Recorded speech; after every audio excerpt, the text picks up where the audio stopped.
Welcome to The Explainer. Today, we're going to uncover the absolutely incredible story of how the Marine Corps' most elite snipers were born not in some fancy training school, but in the desperate, bloody jungles of World War II. Okay, so let's set the scene. It's 1942 on the island of Guadalcanal. And for the U.S. Marines on the ground, the situation was, well, it was beyond dire. They were up against an enemy they literally could not see. You have to understand, the Japanese forces were absolute masters of jungle warfare. They moved like ghosts through that dense vegetation, just picking off Marine patrols one by one. And the thing is, the Marines were trained for conventional battles, frontal assaults on open fields. In the jungle, that kind of training, it was a death sentence. And the losses were just staggering. Think about that number. 400 men gone in a single month. The standard tactics were failing, and failing catastrophically. At that rate, the entire Marine Division would be bled dry long before they could ever hope to take the island. So something had to change, right? And fast. You had to just throw out the old playbook. And that new approach came from an officer named Lieutenant Colonel William Whaling. He was a guy who understood a very simple truth. To beat the ghosts of the jungle, you had to become one yourself. Whaling's idea, for the time, was totally radical. He basically said, let's fight fire with fire. He wanted to create this specialized unit by finding guys who already understood the wild, hunters, outdoorsmen, and turn them into warriors who could hunt the Japanese in their own backyard. He completely tossed out the old rulebook and just built a new training doctrine from the ground up. First up, silence. He had his men tape down every single piece of gear that could rattle or make a sound until they could just glide through the jungle. Second, marksmanship, but for the wild, not for a neat and tidy firing range. And third, and this is maybe the most important part, independence. He trained these small teams to think for themselves, because when you're deep behind enemy lines, there's nobody there to give you orders. And you know what? It worked. It worked brilliantly.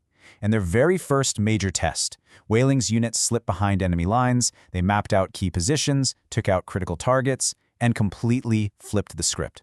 They enabled a major victory that cost far, far fewer Marine lives. That's the real win here. Okay, so fast forward a couple of years. Whaling had created the blueprint, the foundation for the scout sniper. But that blueprint was about to get a pretty wild update. A new officer was about to take this idea and add a controversial and almost unbelievable twist. This new officer, First Lieutenant Frank Taschke, he needed to build his own elite platoon. So where do you find guys like that? The toughest, most independent fighters you can get? Well, his answer was not what you'd expect. It wasn't on the rifle ranges or in the honor rolls. And this is where it gets really interesting.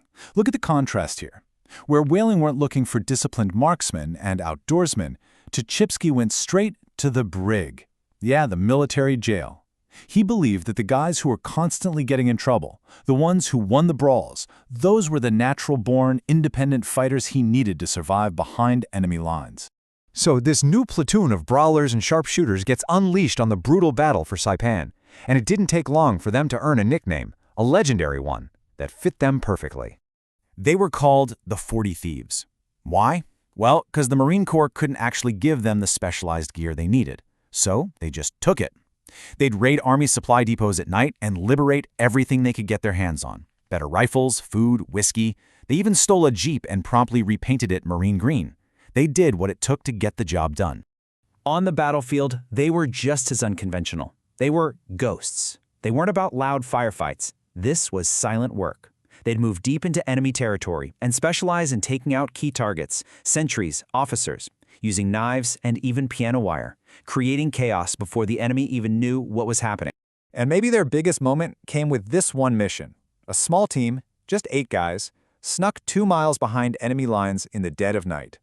They planted explosives on a massive ammunition depot and blew the whole thing sky high, crippling the Japanese artillery. And the craziest part? All 8 of them made it back. No casualties. But as incredible as that was, their greatest test was just around the corner. A single, desperate mission that would pit just 20 of these thieves against an entire army that was ready to make one final, suicidal attack. So intel comes in, and it is bad. Really bad. The Japanese were gathering 3,000 soldiers for one last, massive banzai charge. This was going to be an all-out human wave attack that could have completely overrun the Marine lines. So they get a mission. But the mission wasn't to fight the charge, it was to make sure it never even got started properly. Tchaikovsky and 20 of his thieves were ordered to slip into the enemy staging area and surgically remove the command structure, to decapitate the snake before it could strike. What happened next is it's the stuff of legends.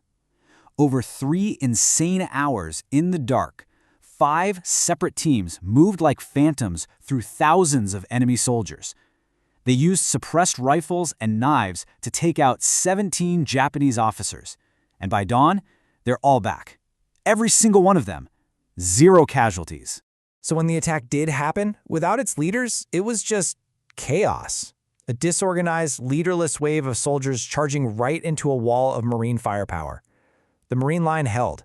And you have to realize, the actions of those 20 men saved countless American lives that night. So when you put it all together, these 2 amazing stories, 2 different officers, 2 completely radical ways of fighting, what does it all mean? What's the real legacy here? And this is where you see it all come together. You have Whaling's disciplined hunter and Tchaikovsky's brawling fighter. 2 totally different mindsets, right?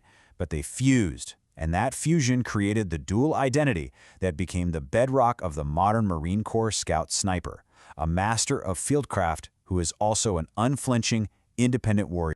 Now, it's interesting. The official Scout Sniper title was actually retired in 2023 after 81 years. But that doesn't mean the spirit is gone. Not at all.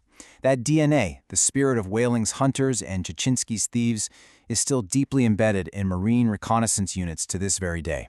And that kind of leaves us with this one big question, doesn't it? What does it say about warfare when sometimes the most effective soldiers, the ones who save the most lives, are the ones who have the guts to break all the rules?